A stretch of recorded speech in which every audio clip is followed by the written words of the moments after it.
parce que, comme vous le savez, on va pouvoir rendre disponible l'enregistrement aux participants qui n'auront pas pu se présenter aujourd'hui. Donc, voilà, ça démarre. Donc, le Centre d'innovation sociale en agriculture, c'est un centre de transfert technologique, donc un centre de recherche appliquée au sein du Cégep de Victoriaville. Notre mandat, c'est d'accompagner vraiment les grandes innovations du milieu agricole, des grands mouvements, donc dont l'approvisionnement institutionnel. L'idée, c'est qu'on puisse accompagner des acteurs, des territoires dans différentes démarches, ce que nous avons fait dans le cadre du projet Plus d'ici dans nos cafétérias.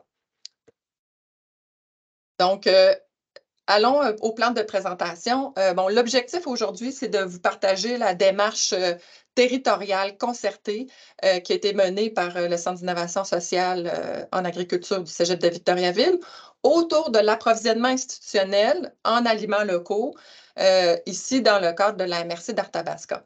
On veut vous livrer nos réflexions par rapport aux avantages et aux défis d'une telle démarche. Donc, pour vous présenter un peu là, ce qui a été fait et voir de quelle façon ça peut aider vos territoires dans une telle démarche. Donc, on va présenter bon, le projet Plus d'ici, une brève chronologie de la démarche. Par la suite, les faits saillants, des exemples d'actions qui ont été retenus là, dans le cadre de la stratégie. On va vous détailler ça. Les facteurs de réussite et les défis. Et on va vous faire un petit sondage d'intérêt à la fin avec une période de questions là, en même temps. À ce stade-ci, je tiens quand même à vous spécifier que le projet Plus d'ici dans nos cafétérias est rendu possible grâce au financement du gouvernement du Québec et à l'appui financier aussi de la Corporation de développement économique de Victoriaville et sa région. Donc, le projet se situe dans le contexte de la SNAC. C'est important de comprendre ce qu'est la SNAC, là, la Stratégie nationale d'achat d'aliments québécois, qui vise à ce que d'ici 2025, l'ensemble des institutions publiques du Québec se soient dotées d'une cible en termes d'achat d'aliments québécois. Quand on parle d'institutions publiques, de quoi on parle dans ce cas-ci? On parle beaucoup du réseau de la santé, donc hôpitaux, CHSLD, entre autres, mais aussi du réseau de l'éducation et de l'enseignement supérieur, donc écoles primaires, secondaires, cégep et universités. Donc, le gouvernement, par cette stratégie-là, essaie d'amener un mouvement de ces institutions-là pour vraiment significativement accroître la présence des aliments québécois dans les approvisionnements de ces institutions-là. Alors, brièvement, notre projet s'est fait en 3 principaux volets. Dans un premier temps, on a accompagné des institutions, là, des accompagnements de 4 chantiers institutionnels. C'était comme un peu des laboratoires pour nous permettre de bien comprendre les enjeux de ces institutions-là, de les accompagner aussi pour qu'ils puissent se doter de cibles de départ, en fait, faire un portrait des approvisionnements, se doter de cibles et pouvoir faire un portrait final. Tout ça a été fait en accompagnement avec différents leviers de la SNAC, que ce soit l'ITHQ qui a accompagné certaines de nos institutions, ou même le projet des petits ambassadeurs aussi pour ce qui est des CPE, qui ont participé pleinement à cet accompagnement-là des chantiers. Et par la diversité, on avait CPE, école secondaire, cégep. Ça nous a permis de voir vraiment la diversité des enjeux de ces différents types d'institutions quand on parle d'approvisionnement en aliments locaux. Donc, suite à ça, on a aussi fait l'élaboration d'une stratégie territoriale concertée afin de faciliter l'accès aux aliments locaux à l'ensemble des institutions de notre territoire. C'était l'ambition qu'on se donnait, c'est de, au-delà des institutions publiques qui sont touchées par la SNAC, de voir comment une vision, une stratégie territoriale pourrait nous permettre de faciliter l'accès aux aliments locaux aussi dans nos institutions privées. Donc, c'est la posture qu'on a prise, l'idée de travailler avec l'ensemble des acteurs du système alimentaire de notre territoire pour qu'ensemble, on puisse se donner des outils collectifs, des actions concrètes pour que tous les acteurs du système alimentaire puissent aider à atteindre cet objectif-là d'accroître la présence des aliments québécois et dans notre cas, locaux dans nos institutions. Donc, pour ce faire, il y a 5 comités de travail qui ont été mis à l'œuvre pour élaborer la stratégie et les actions concrètes y découlant. L'événement, on va dire le projet plus d'ici, a été ponctué par 2 sommets qui visaient d'abord, le premier qui visait d'abord à informer et faire comprendre un peu l'approvisionnement institutionnel, identifier les leviers que notre territoire a pour atteindre cet objectif-là, comprendre évidemment la SNAC, la Stratégie nationale d'achat d'aliments québécois, pour l'ensemble des acteurs, hein, qui était encore peu connu à ce moment-là, et les leviers là, pour atteindre les cibles, mais aussi de se projeter en présentant des modèles innovants ici et ailleurs, afin d'inspirer nos acteurs du territoire à faire un bout de chemin vers plus d'aliments québécois et d'ici dans nos cafétérias. Il y a eu un 2e sommet aussi qui s'est réalisé récemment, en fait en juin dernier, qui visait vraiment à mettre en valeur les actions de nos institutions, de notre territoire qui sont en mouvement. Il y avait aussi l'idée de former, d'informer les différents acteurs de la chaîne d'alimentation, la chaîne du système alimentaire, avec des ateliers pour vraiment accroître leur capacité à agir pour avoir plus d'aliments locaux dans nos cafétérias. Et on a travaillé aussi, on a fait travailler sous forme d'ateliers l'ensemble des acteurs du système alimentaire sur des actions concrètes de notre stratégie territoriale, la stratégie territoriale du territoire, pour que chacun puisse se l'approprier et voir comment il peut être acteur concrètement dans les actions de la stratégie territoriale concertée. Donc, rapidement, là, la chronologie, on a commencé par un portrait diagnostic du territoire pour pouvoir le présenter, justement, nos leviers au sommet. Le premier sommet que je vous ai décrit brièvement. Par la suite, on a vraiment travaillé sur la formulation des orientations et la construction des actions en tant que telles du plan d'action avec les sous-comités de travail, pour arriver au 2e sommet, comme je vous disais, pour mettre en valeur vraiment nos acteurs du territoire et finaliser aussi la stratégie qui sera lancée là, en janvier prochain là, avec l'ensemble de nos partenaires de réalisation de la stratégie. Donc, j'ai fait un bref survol, mais maintenant, je passe la balle à une de mes collègues. Je crois que c'est Aude qui prend la balle. Non, Ah, c'est Véronique. Regarde. Merci Christine pour l'introduction. Donc, Véronique Allard, dans le cadre du projet, j'étais principalement responsable de l'accompagnement des 4 chantiers institutionnels, donc de notre CPE, école secondaire, cégep et résidence pour aînés, en collaboration, bien sûr, comme Christine l'a dit, avec l'ITHQ, les petits ambassadeurs. Donc, voilà.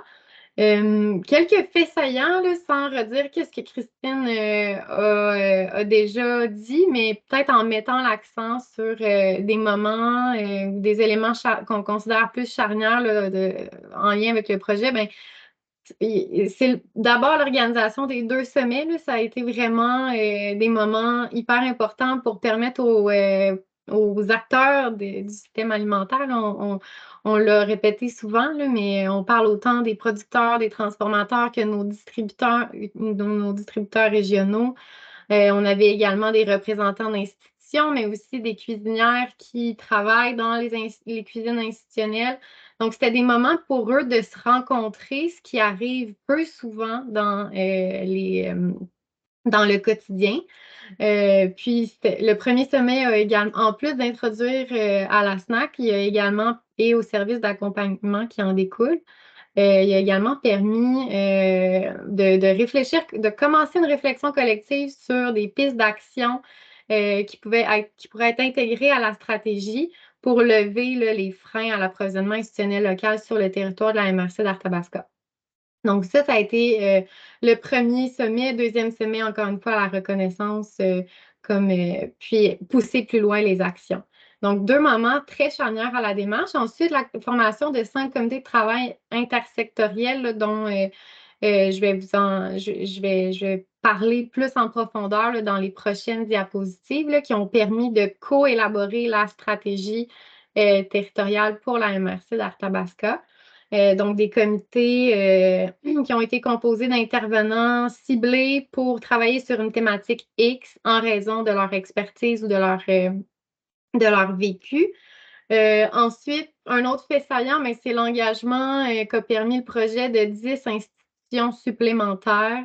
Supplémentaires à nos 4 institutions pilotes de départ. Donc, leur engagement à se doter d'une cible d'approvisionnement en aliments locaux. Pour nous, c'était important là, que le projet ait des retombées à l'échelle du territoire, puis permettre là, de faire en sorte que d'autres institutions embarquent dans la roue. Autre fait saillant qui est à venir, là, c'est le dévoilement de notre stratégie territoriale qui se fera en janvier 2024. Donc, elle est tout chaude avec 35 actions, dont il y en a plusieurs qui sont déjà terminées ou en cours de réalisation. Ça, c'était quelque chose qui était important pour nous, là, d'avoir des visages derrière les actions, donc s'assurer que ce plan d'action-là, il est vivant. Qu'il ne soit pas juste de bonnes intentions, là, mais que ce soit déjà en cours de mise en œuvre puis porté par des acteurs qui sont mobilisés. Donc, c'est ça, il y avait dans le plan d'action, dans la stratégie, là, il y a près de 40 acteurs du système alimentaire, que ce soit de la région d'Arthabasca, de la MRC d'Arthabasca, de la région du Centre du Québec ou même à l'échelle plus nationale, là, des organisations à portée plus nationale qui sont nommées là, comme porteurs ou partenaires là, de certaines actions. Donc, pour rentrer dans le concret, on souhaitait vous présenter 3 exemples d'actions qui ont été retenues pour la stratégie. Donc, la première découle de l'orientation 2, qu'on a nommée « Rendre accessible l'origine des produits alimentaires sur toute la chaîne de valeur ». Donc, pour arriver à nommer cet objectif-là et les actions qui en découlent, là, juste pour vous dire, c'en est un, il y a plusieurs actions qui découlent de cette orientation-là. Mais c'en est un exemple. Donc, on a mis en place un sous-comité de travail qui était composé d'une représentante du MAPAC, d'un représentant aussi du Gastronomic Lab, qui est l'organisation porteuse qui a développé l'outil Traceco pour aider les institutions à identifier, à quantifier leurs achats alimentaires du Québec. On avait également des représentants de nos 2 distributeurs régionaux, donc Famille Lampron, qui est distributeur de fruits et légumes dans la région, ainsi qu'Alimentation du Lac, un autre distributeur. On avait également Mathilde, représentante d'Aliments du Québec, qui était parmi nous, puis Raphaël et Joanie, représentants du Centre d'expertise de l'ITHQ, là, qui accompagnent les institutions dans la quantification de leurs achats et l'adoption de cibles en aliments locaux. Donc, l'objectif qu'on s'est donné, en fait, c'est d'ici 2025, l'origine des produits québécois et régionaux vendus par les distributeurs régionaux sont clairement identifiés dans leur catalogue, liste de prix, factures et ou plateforme de commande en ligne. Donc, ça, c'est un objectif qui a découlé du diagnostic territorial qu'on avait fait précédemment parce qu'on voyait qu'il y avait un manque d'information. Donc, l'action, c'est d'identifier l'origine dans ces fameux outils-là et les porteurs de l'action, mais c'est nos distributeurs régionaux avec le CISA là, qui les accompagne dans ce processus-là, puis également d'autres partenaires là, dont Aliments du Québec, le Gastronomic Lab là, et d'autres. Donc, c'est une action qui est en cours, mais il y a déjà des avancements qui ont été faits. Là. Par exemple, on a Alimentation du Lac qui a été mis en contact avec Aliments du Québec dans le cadre du projet qui était en train de revamper son site web. Donc, on en a profité pour identifier les aliments du Québec grâce au logo d'Aliments du Québec. Donc, ça, c'est un exemple là, de retombée qui a déjà eu lieu. Puis en ce moment, là, on a notre identifiant régional là, dans la région, là, notre Centre du Québec Gouthésie, qui a un projet en cours qui souhaitent travailler auprès des distributeurs là, pour favoriser l'approvisionnement auprès des producteurs de la région. Donc, voilà pour le premier exemple. Deuxième exemple s'inscrivait dans le cadre d'une autre orientation qu'on a intitulée Développer les compétences et les connaissances des travailleuses et travailleurs de la chaîne d'approvisionnement. Donc, vous voyez, on est un peu ailleurs, on est plus au niveau de la formation, de l'éducation. Je trouve ça intéressant, là, c'est peut-être des volets, des fois, qu'on pense un peu moins quand on parle d'approvisionnement institutionnel, mais c'est quand même vraiment important si on veut ancrer des changements d'habitude. Donc, l'objectif qu'on s'est donné, c'est d'ici 2025, des activités d'enseignement et du contenu relatif à l'approvisionnement institutionnel local sont intégrés dans les formations et programmes pertinents offerts au Cégep de Victoriaville. Donc, l'action pour y arriver, c'était d'intégrer des activités d'enseignement. Il y a 2 programmes qui avaient été ciblés. Donc, le programme Gestion et technologie d'entreprises agricoles et ses 4 profils. Puis également le programme technique d'éducation à l'enfance. Donc, c'est une action qui est terminée. Elle a été portée par les conseillers pédagogiques du Cégep de Victoriaville. Le CISA a collaboré aussi à les aider à identifier où, dans le plan cadre, il pourrait avoir des éléments de contenu en lien avec la mise en marché institutionnelle qui pourraient être intégrés. Donc, on voit qu'il y a donc, c'est autant les futurs producteurs agricoles via la formation au GTA qui vont être sensibilisés à ce nouveau marché-là. C'est une nouvelle opportunité de marché pour eux et peut-être comment s'y prendre, mais aussi les éducatrices spécialisées qui ont un rôle dans l'animation des groupes puis la sensibilisation à l'alimentation locale. Donc, deux retombées concrètes du projet, encore une fois, qui ont été faits, là, qui est déjà abouti.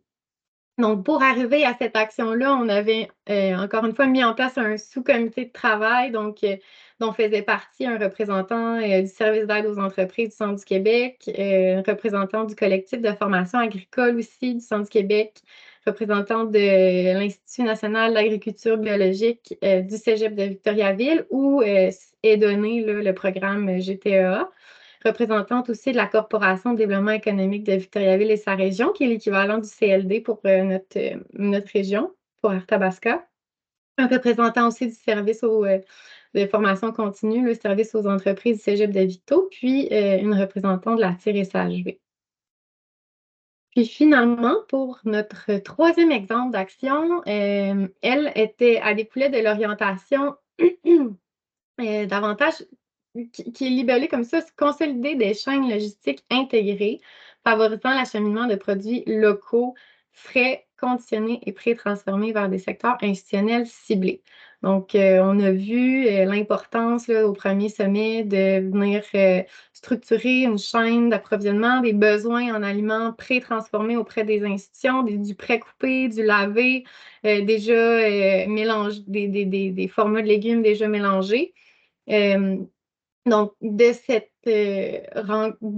sous-comité là, que je nommerai pas, là, mais vous les voyez à l'écran, là, c'était nos participants à cette rencontre-là. On a ciblé différentes actions, dont une action qui était de développer une chaîne logistique permettant d'acheminer des aliments locaux, frais ou conditionnés vers les services de garde éducatifs à l'enfance. Donc, c'était un secteur institutionnel qu'on a ciblé.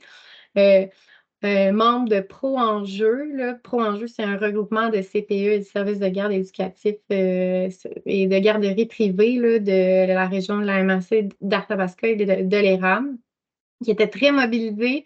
Se sont joints aussi avec Parcours, là, qui est un autre porteur de cette action-là, un joueur incontournable qui est une organisation de réinsertion sociale qui fait notamment des activités de transformation alimentaire avec différents partenaires aussi pour cette action-là. Là, on voit notamment notre organisme de glanage ici dans Arthabasca, Artarécolte, la Ferme des Possibles qui est une ferme maraîchère et Bascal qui est également une entreprise de transformation alimentaire qui fait des mets préparés.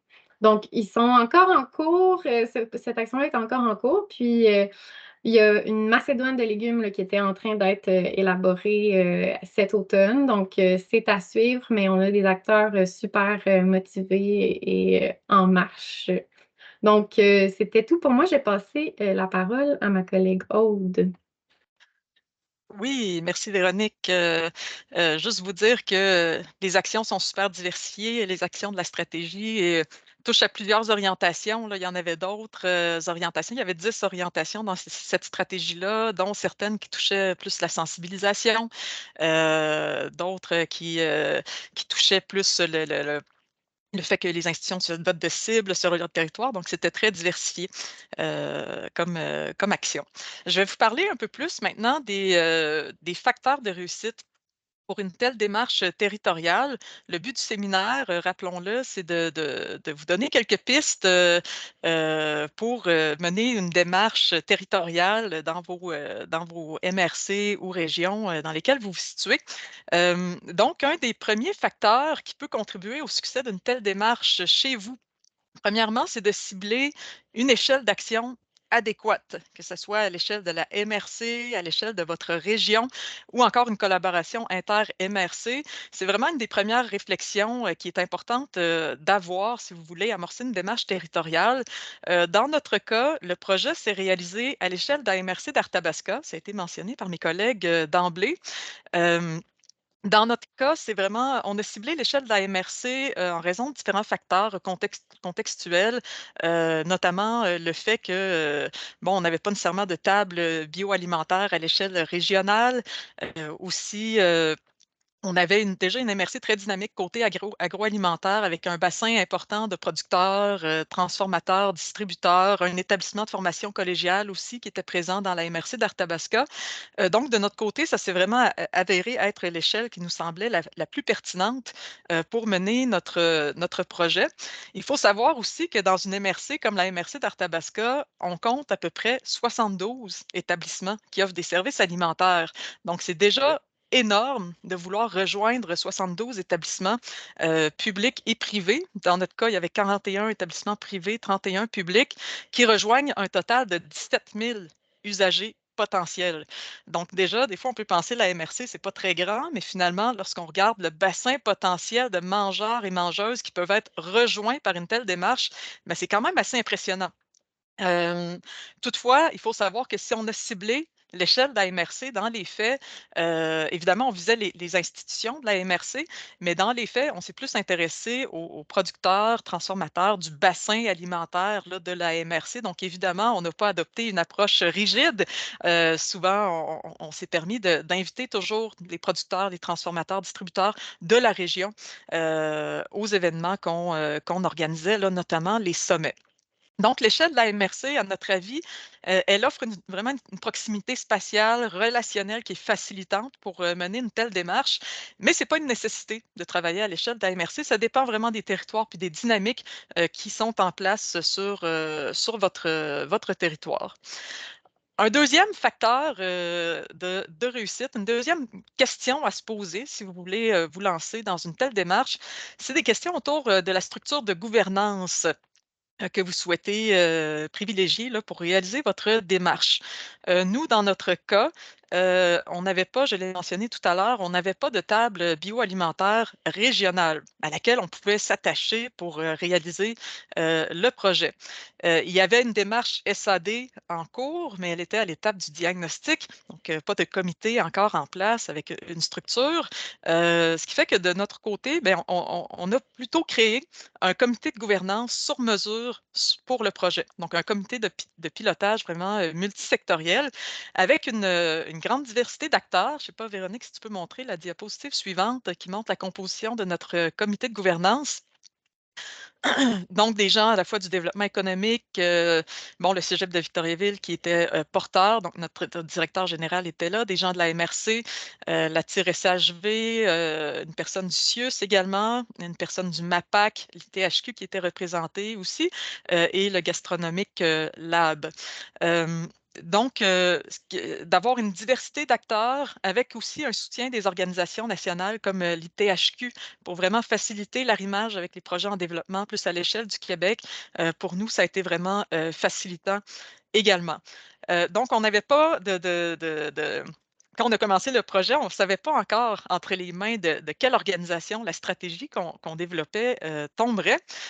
Finalement, en cours de route, il s'est avéré que ce serait pertinent que la stratégie soit reprise presque en totalité, là, pas complètement, mais par le comité système alimentaire durable de la MRC qui a finalement été créé en cours de route et qui a arrimé nos actions de la stratégie vraiment à son plan d'action à l'échelle de la MRC. Donc, c'est le comité SAD qui va assurer un suivi de la majorité des actions qui se trouvent dans la stratégie territoriale que nous avons travaillée.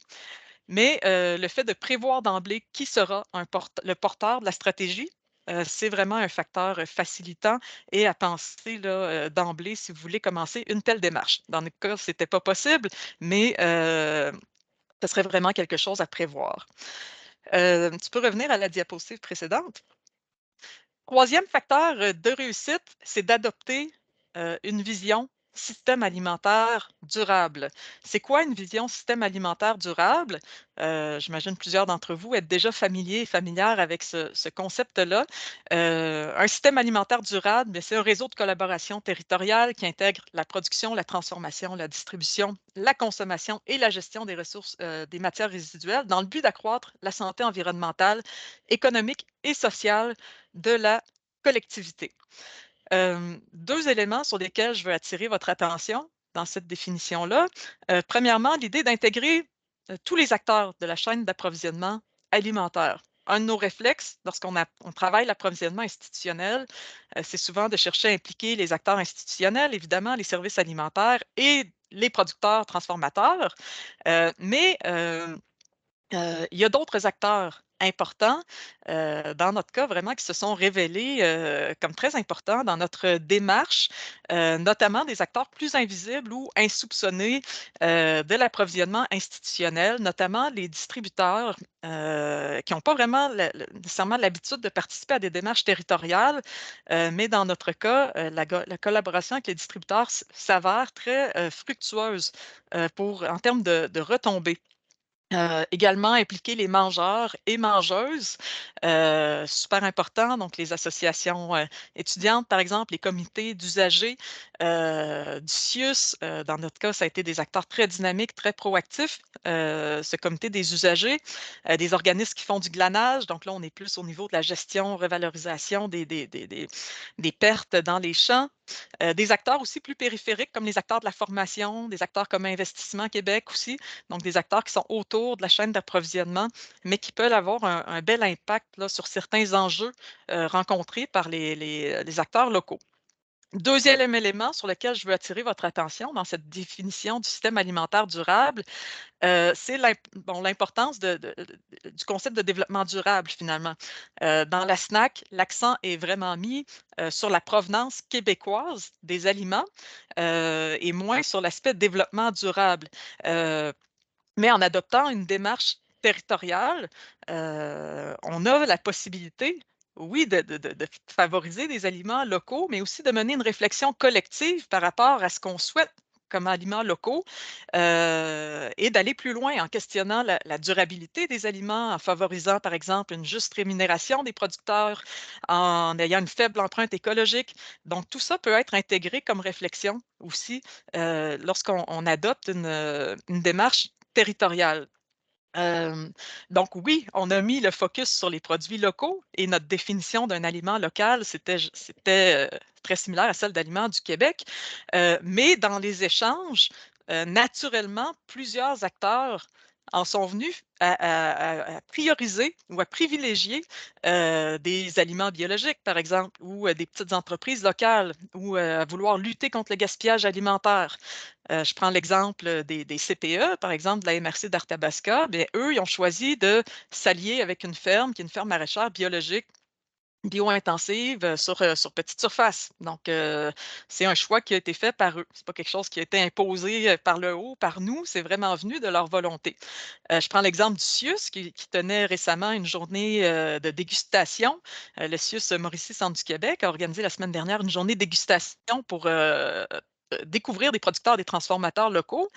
Mais il y avait quand même plusieurs entreprises dans celles qui avaient été ciblées par le CIUS qui étaient des petites entreprises qui qui produisait des aliments biologiques. Je pense à une productrice de sirop biologique en sachet dont les produits ont été très bien reçus, ou des collations santé biologiques également. Donc, une démarche territoriale permet des fois des préoccupations comme ça, portées par des acteurs locaux, de faire leur chemin, sans nécessairement que ce soit imposé par le haut. Peut-être un dernier élément sur encore cette idée là, de travailler avec toute la chaîne d'approvisionnement. Lorsqu'on travaille au niveau de l'approvisionnement institutionnel, c'est important de ne pas nécessairement le penser en termes de circuit court, c'est-à-dire de chercher nécessairement à limiter au maximum le nombre d'intermédiaires entre les producteurs et les consommateurs. Déjà là, quand on travaille au niveau de l'approvisionnement institutionnel, ben, il y a déjà le service alimentaire qui est un intermédiaire, et aussi, les distributeurs peuvent jouer un rôle important là, dans la création de systèmes alimentaires alternatifs de proximité. Donc, il faut penser plus en termes de circuits de proximité que de circuits courts. La diminution du nombre d'intermédiaires n'est pas nécessairement en soi vertueuse. Puis ça peut même être difficile dans le cas de l'approvisionnement institutionnel où les contraintes au niveau des institutions sont importantes en termes de livraison, de qualité des aliments livrés, etc. Donc, le penser davantage en termes de circuits de proximité, et il y a toute une littérature scientifique là, qui existe sur ce sujet-là. On peut continuer au prochain facteur de réussite. Il nous apparaît vraiment important d'avoir réalisé un diagnostic territorial approfondi, soutenu par la recherche. En réfléchissant à la démarche qu'on a réalisée, on s'aperçoit que ça a vraiment été une étape clé, une étape importante. Pourquoi? Ben, ça te permet de travailler sur des enjeux réels, vécus par les acteurs locaux. Donc, plutôt que de teinter un peu notre compréhension des enjeux par notre propre expérience vécue, ben, ça nous permet vraiment de nous plonger dans la tête des acteurs des services alimentaires, des acteurs de développement territorial, pour bien comprendre c'est quoi les freins au changement. Pourquoi il y a des réticences au changement, notamment à l'approvisionnement local? C'est quoi les enjeux réels qu'ils rencontrent? Euh, Par exemple, dans notre cas, plusieurs parlaient de l'enjeu de la pénurie de main-d'œuvre. Donc, c'est des choses qui étaient importantes pour les gens et qu'on a travaillé notamment via la formation. Heu ou des CPE qui nous disaient qu'il n'y avait plus de communauté de pratique pour les responsables alimentaires, donc il y avait besoin de structurer une communauté de pratique. Donc des enjeux comme ça réels pour les gens qui ont du sens pour eux, et ça devient très mobilisateur aussi pour les acteurs parce qu'on travaille sur ce qui les préoccupe. Donc c'est ce que la recherche permet. Dans notre cas, on est un centre de recherche, donc on s'est doté d'une méthodologie là, qui permet de bien capter ces enjeux vécus par les gens. On a documenté la gouvernance territoriale alimentaire, on a fait une cartographie des acteurs sur le territoire, on a documenté ce qui se faisait déjà en matière d'approvisionnement local sur le territoire, ciblé les enjeux et aussi identifier les leviers territoriaux. Le fait de faire un bon diagnostic territorial, ça permet aussi d'identifier les acteurs mobilisateurs, donc les gens qui peuvent jouer un rôle de leadership dans cette démarche-là. Il n'y a pas de formule magique quand on fait une démarche territoriale comme celle-là. Les solutions doivent vraiment être propres à chaque territoire. Un autre facteur de réussite, c'est le volet expérimentation. On a pu se le permettre dans notre cas. C'est quelque chose qui était déjà présent lorsqu'on a déposé notre projet au MAPAC, mais ça a vraiment été quelque chose d'instructif pour nous. On a accompagné, comme le disaient mes collègues tout à l'heure, 4 chantiers institutionnels. C'est un peu le premier élément dans lequel on s'est plongé dans notre démarche, d'accompagner 4 chantiers institutionnels, donc CPE, résidence privée pour aînés, école secondaire et le cégep, les accompagner dans le processus de fixation d'une cible d'approvisionnement en collaboration avec l'ITHQ et les petits ambassadeurs. Pour nous, ça nous a vraiment permis de faire un plongeon dans la réalité des services alimentaires, dans la réalité des institutions, pour bien comprendre les particularités de chaque institution et puis bien cerner les mécanismes d'approvisionnement qui sont vraiment complexes. Ça nous a pris du temps de bien comprendre les mécanismes d'approvisionnement, les réalités des institutions, et le fait de mener ces 4 expérimentations en partenariat avec des institutions locales, ça nous a vraiment permis de s'approprier, de mieux comprendre ces institutions, leur réalité et de comprendre aussi les services d'accompagnement existants, par exemple l'ITHQ, les petits ambassadeurs Aliments du Québec au menu avec lesquels on a vraiment eu des super belles collaborations qui ont été très précieuses pour la réalisation de notre projet. Ces acteurs-là qu'on a accompagnés aussi, ben, ils ont participé au panel aussi et à la fin de la démarche, en juin dernier, ils sont venus témoigner, de leurs bons coups, de leurs défis. Donc ça a amené aussi une prise de parole d'acteurs qu'on voit peu. Donc on avait des responsables alimentaires qui ont pris la parole pour parler de ces expérimentations, puis qui étaient fiers vraiment de ce qu'ils avaient réussi à faire dans leurs, institutions. Un autre facteur, c'est d'identifier des acteurs mobilisateurs pour susciter l'engagement par rapport aux actions territoriales. Un de nos objectifs à travers les sommets, c'était d'aller à la pêche pour découvrir qui menait déjà des actions dans ces institutions, qui étaient les leaders un peu dans le milieu par rapport à l'approvisionnement institutionnel. Lors des sommets, ben, on a vu émerger vraiment des responsables alimentaires hyper engagés qui essayaient déjà de changer les choses dans leurs institutions. Une chef des services alimentaires du CIUS qui était très préoccupée par cet enjeu-là, une jeune productrice de sirop d'érable biologique dont je vous parlais tout à l'heure, qui cherchait à percer le marché, la directrice d'une cuisine commerciale d'une chaîne de restauration qui voulait s'approvisionner localement, qui voulait percer le marché institutionnel. Donc, on a vraiment réussi, grâce au sommet, à identifier des acteurs mobilisateurs et ce sont eux qu'on a cherché à mobiliser dans notre stratégie et à faire travailler dans les comités de travail. Ça a vraiment été quelque chose d'intéressant. Ça a permis de susciter vraiment un engagement, créer un effet d'entraînement aussi dans notre projet. Et tout ça, ben, ça a été facilité aussi par une agente de liaison. En l'occurrence, c'est moi qui jouais ce rôle-là plus dans le projet. Euh, Ça nous apparaît vraiment aussi comme un facteur de réussite, d'avoir une personne qui s'occupe vraiment de faire cheminer la stratégie, d'asseoir les bonnes personnes ensemble autour d'une table, de faire les nombreux suivis, de garder la mobilisation parmi les acteurs et de s'assurer que les actions avancent déjà. Donc, ne pas attendre au moment du lancement de la stratégie pour commencer les actions, mais profiter du momentum, toujours profiter des opportunités pour les faire cheminer, pour les faire avancer. J'utilisais souvent l'image du tourbillon dans la piscine, là, si les gens se mettent à tourner tout le monde ensemble dans le même sens, à un moment donné, ça crée un gros courant d'entraînement. Puis, c'est difficile d'arrêter ce mouvement-là. Donc, c'est un peu ce qu'on a cherché à susciter. Un des éléments qui a beaucoup aidé, c'est les moments pour l'interconnaissance et le réseautage. Tu peux passer à la suivante, Véronique. Donc, on a cherché vraiment à offrir beaucoup de moments où les gens pouvaient discuter, que ce soit à travers le sommet, à travers les ateliers de travail. Il y a beaucoup de préjugés, de méconnaissances entre les différents acteurs de la chaîne d'approvisionnement. Je prends l'exemple, par exemple, du CIUS qui craignait que les coûts soient très élevés en bonifiant l'offre de produits québécois, mais finalement, lors de la journée dégustation de la semaine dernière, ils ont réalisé que finalement, ben, ce n'est pas le cas, que les coûts sont très compétitifs de la part des petites entreprises locales. Donc, favoriser la rencontre, l'interconnaissance, c'est aussi un élément là, très important. Et de ces rencontres-là naissent les actions. Donc, des fois, on n'avait pas besoin de rien dire, c'était vraiment les gens se rencontraient et de la rencontre naissaient des actions qui étaient hyper pertinentes. Dernier facteur de réussite, ben, c'est de se doter d'outils de communication efficaces, donc pour susciter la mobilisation. Dans notre cas, on a cherché à développer une image de marque avec un slogan, donc plus d'ici dans nos cafétérias. On a développé un site web, une infolettre aussi pour communiquer adéquatement avec les gens de façon efficace.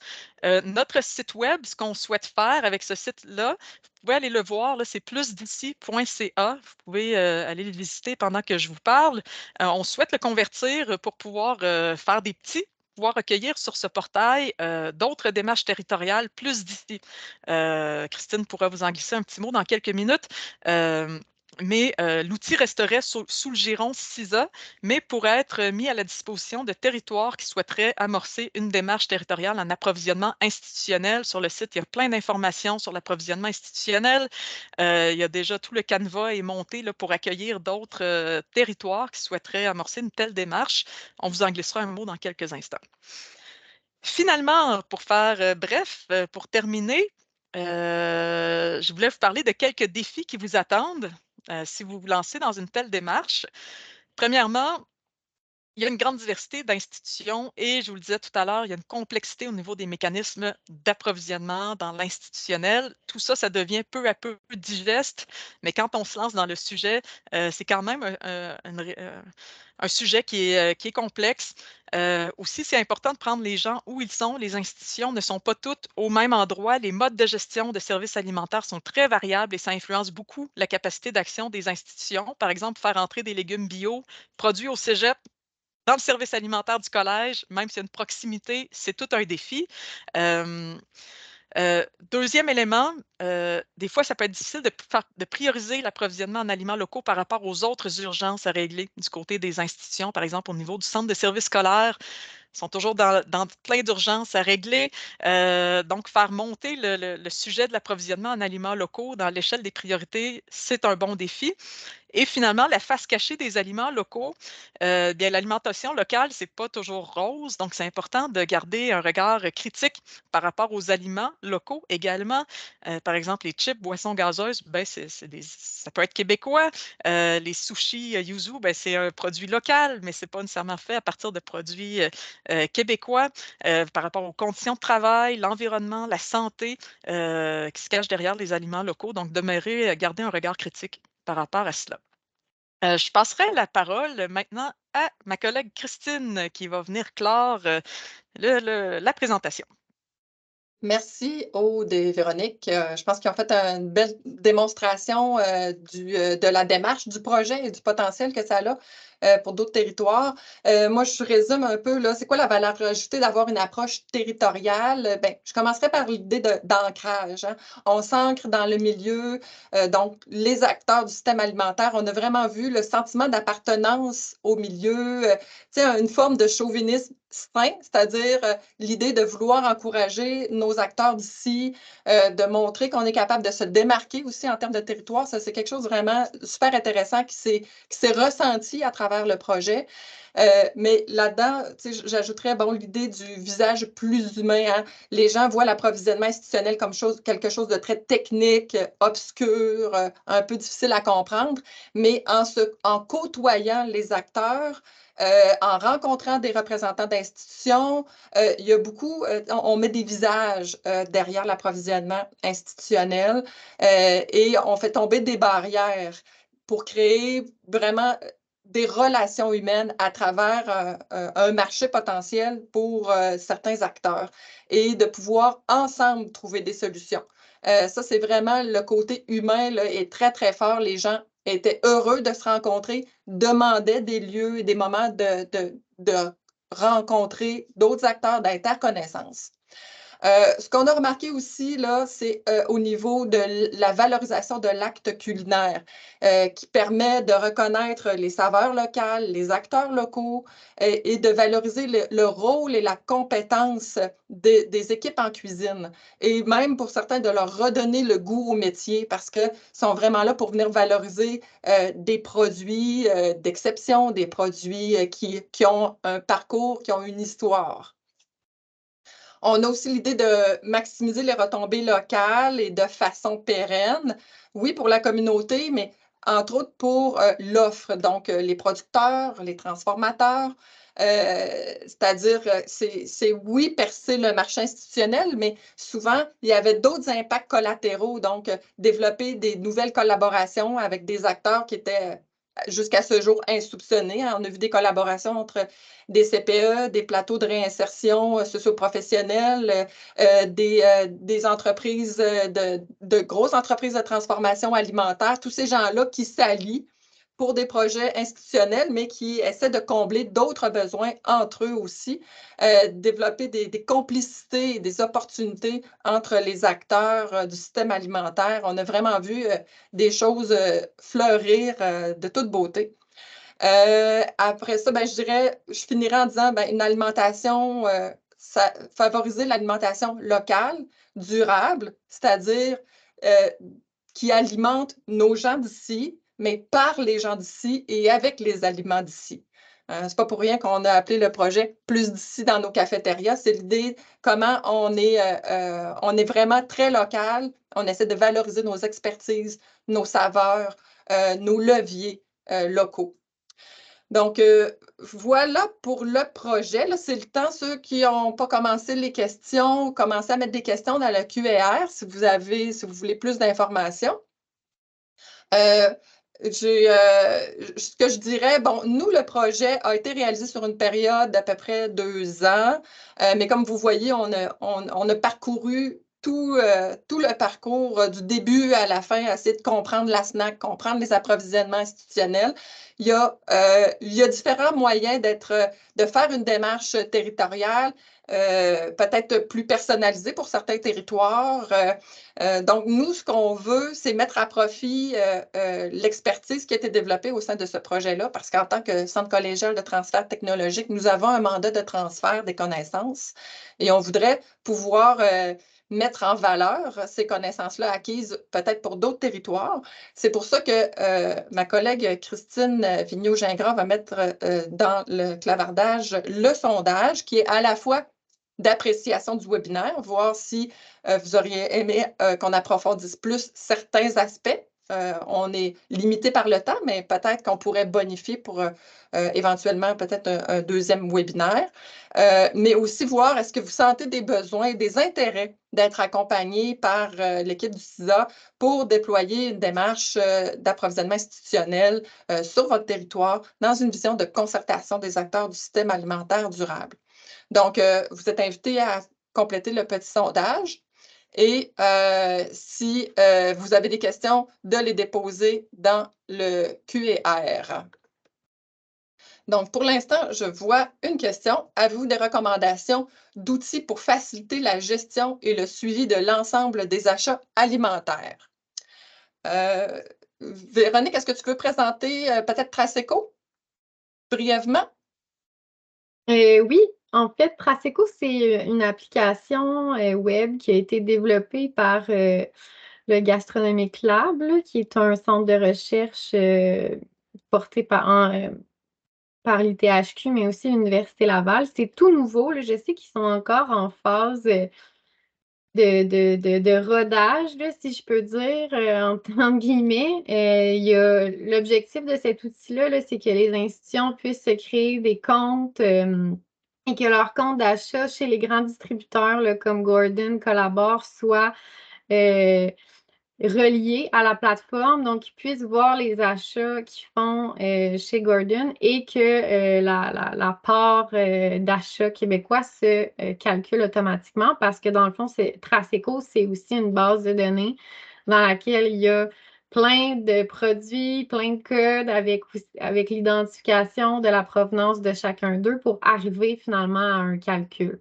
Donc, ça, c'était un des outils qui a été développé là, dans le cadre de la SNAC pour aider les institutions à se doter d'une cible puis à quantifier finalement leurs achats. Par contre, il y a la possibilité de se fixer une cible de 2 façons, soit en visant un pourcentage d'achats québécois dans l'ensemble des achats, d'une institution ou sinon en ciblant des recettes. Donc, il faut un minimum de 5 recettes composées d'un minimum de 50 d'ingrédients québécois. Donc, il y a aussi la possibilité de se fixer une cible en optant pour cette option-là, puis ça ne nécessite pas de passer à travers tout le processus de quantification. Donc, j'espère que ça répond à la question. Merci, Véronique. Il faut aussi comprendre que l'enjeu est l'origine des produits. Avec les grands distributeurs qui ont été mentionnés par Véronique, ils ont fait un travail important pour assurer la traçabilité, pour qu'on puisse identifier quels sont les aliments qui proviennent du Québec. Mais souvent, avec les distributeurs locaux, c'est un travail en soi. Nous, c'est un accompagnement qu'on a fait avec nos distributeurs locaux. Mais chacun dans vos territoires, c'est d'identifier les distributeurs locaux, est-ce qu'ils sont capables d'assurer une traçabilité, d'informer les institutions sur l'origine des produits qui sont disponibles dans leur catalogue?